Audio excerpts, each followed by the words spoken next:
Fala galera, ciclista cético novamente. Primeiramente, fora Temer.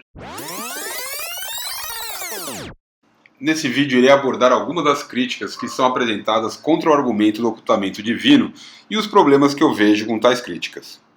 É imprescindível que você assista meu vídeo com a apresentação desse argumento para entender o que será dito aqui. O link para o meu primeiro vídeo sobre o assunto está na descrição e nos cards desse vídeo.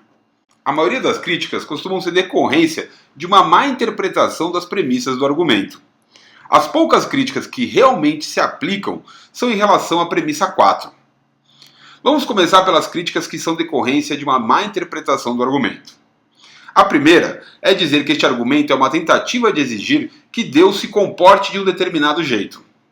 Essa objeção não se sustenta, porque na verdade o que está sendo feito aqui é nada mais, nada menos que o caminho inverso que os teólogos fazem. Os teólogos olham para o mundo e dizem que se tal coisa é verdade sobre o mundo, então tal outra coisa deve ser verdade sobre Deus. Por exemplo, quando um teólogo vê que existe mal no mundo, ele então afirma que Deus deve ter uma razão que torna moralmente aceitável a existência de tal mal. O que este argumento faz é o caminho inverso. Se é verdade que Deus possui tal característica, então este outro fato deveria ser verdade sobre o mundo. Uma vez que tal fato não é verdade sobre o mundo, então Deus não possui tal característica, e portanto um Deus com esta característica não existe. Outro erro comum é achar que o livre-arbítrio pode ter alguma relação com este argumento. O livre-arbítrio nem mesmo entra em questão aqui. Porque saber que Deus existe não te impede de se negar a ter uma relação pessoal com Ele. Eu posso dizer por mim mesmo, se de alguma forma amanhã fosse provado que o Deus da Bíblia existe, eu não o adoraria. Eu não iria querer ter uma relação pessoal com Ele. A própria Bíblia é cheia de exemplos de pessoas que sabiam sem sombra de dúvidas que Deus existia e mesmo assim deram as costas para Ele. Os anjos caídos são outro exemplo. Se você acredita que Lúcifer existe, então você acredita que um ser que saiba perfeitamente que Deus existia e de tudo que ele era capaz e tinha livre-arbítrio, tanto é que se rebelou, ainda assim escolheu negar a Deus. Portanto, o livre-arbítrio não tem nada a ver com esta questão. Outra má interpretação comum é em relação à segunda premissa. Veja, por exemplo, como o pastor Rodrigo Silva representa o argumento de Schellenberg. Temos hoje. E os ateus pegam uma carona nisso aí. Esse livro, escrito por John Schaffenberg, onde ele diz Divine Hiddeness and Human Reason, ele diz, olha, esse negócio de Deus está escondido é a maior prova que ele não existe. Olha os argumentos desse ateu nesse livro. Se existe um Deus, ele é amor puro. É o raciocínio dele. Se Deus é amor puro, não existe a possibilidade de não crer nesse Deus. Mas a possibilidade de não crer ocorre. Logo, não existe um Deus que é amor puro. Logo, não existe Deus. Percebem o claro espantalho que é essa representação? Ele diz que a segunda premissa afirma que, se existe um Deus que é amor puro, não existiria possibilidade de não crer. Porém, o que o argumento realmente afirma é que, se existe um Deus que está sempre aberto a ter uma relação pessoal com qualquer pessoa finita, então nenhuma pessoa finita jamais está ou esteve em um estado não resistente de descrença na proposição de que Deus existe. O argumento não fala que não existe a possibilidade de não crer, como o pastor Rodrigo afirma. O argumento diz que não deveriam existir descrentes não resistentes. O não resistente é fundamental para o argumento. Remover essa parte do argumento é apresentar um espantalho. Portanto, qualquer objeção que não seja específica à impossibilidade de existência de descrentes não resistentes não é uma crítica a esse argumento.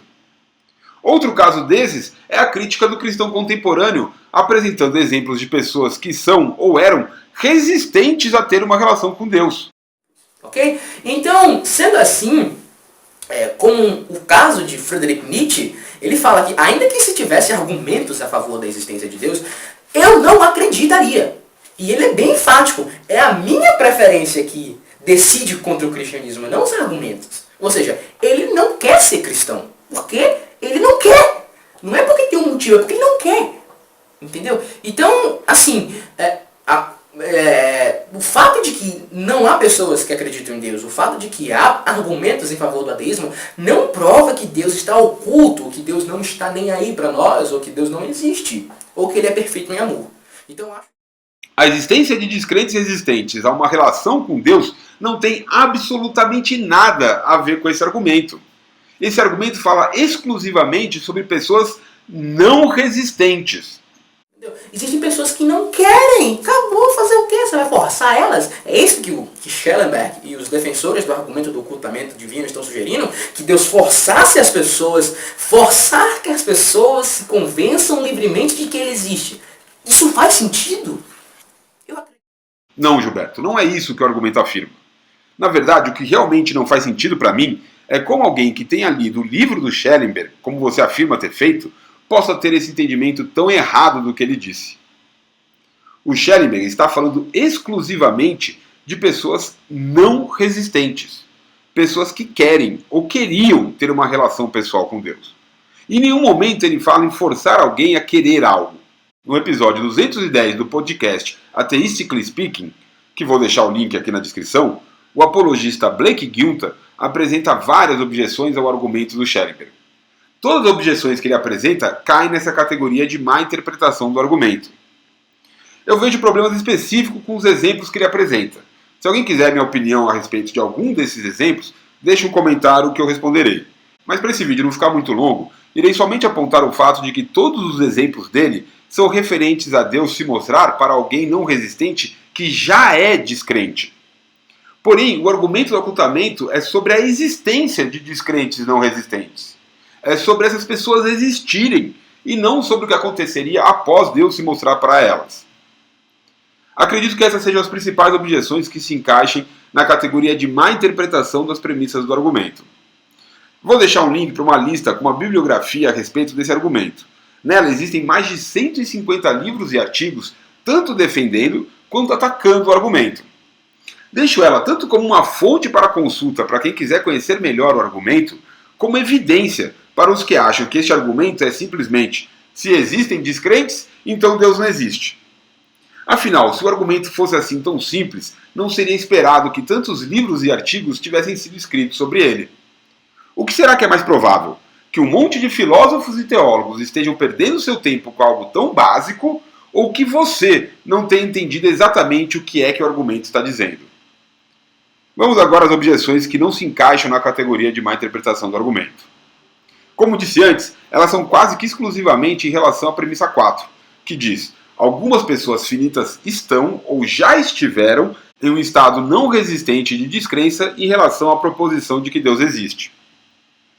Se você se posiciona abertamente como ateu, eu sou capaz de apostar minha bola esquerda que você já ouviu alguma versão do seguinte: basta você procurar Deus de coração aberto que você irá encontrá-lo. O que as três premissas iniciais fazem é simplesmente concordar com essa afirmação e demonstrar que ela é uma decorrência lógica da afirmação de que Deus seja perfeitamente amoroso. Por isso, as principais críticas que não se encaixam na categoria de má interpretação do argumento são em relação à premissa 4, que diz que existem pessoas que já fizeram isso e não o encontraram. Eles afirmam que não existe, nem nunca existiu, alguém que realmente estivesse aberto a ter uma relação e mesmo assim não acredita ou acreditava que Deus existe. Os críticos costumam dizer: não é porque alguém diz que está aberto que essa pessoa realmente esteja. Nós não temos como saber se elas realmente estão abertas. Eu diria que é muita arrogância alguém que reconhece que não temos como saber se o outro está ou estava realmente aberto afirmar que ninguém nunca esteve nessa situação. Ao ser impressionado de por que eles afirmam que ninguém jamais esteve em tal situação, inevitavelmente eles reconhecem que só afirmam tal coisa porque eles já acreditam que tal Deus exista. É verdade que eu, ou o teísta, não temos como ter certeza se alguém já esteve nessa situação. Porém, eu acredito que o histórico de muitas pessoas que viveram suas vidas tentando sinceramente obedecer os preceitos cristãos, e mesmo assim morreram sem acreditar que Deus existia, é um ótimo indício de que sim, existem e já existiram pessoas nessa condição. Agora aqui é onde eu acredito que esteja a verdadeira força desse argumento. Apesar de eu e os teístas não podermos ter certeza se a outra pessoa está ou já esteve nessa situação, a pessoa em questão tem como ter certeza. Portanto, se você é alguém que sabe que realmente gostaria de ter uma relação com Deus e mesmo assim não consegue se levar a acreditar que ele existe, então este argumento é capaz de demonstrar para você que tal Deus não existe.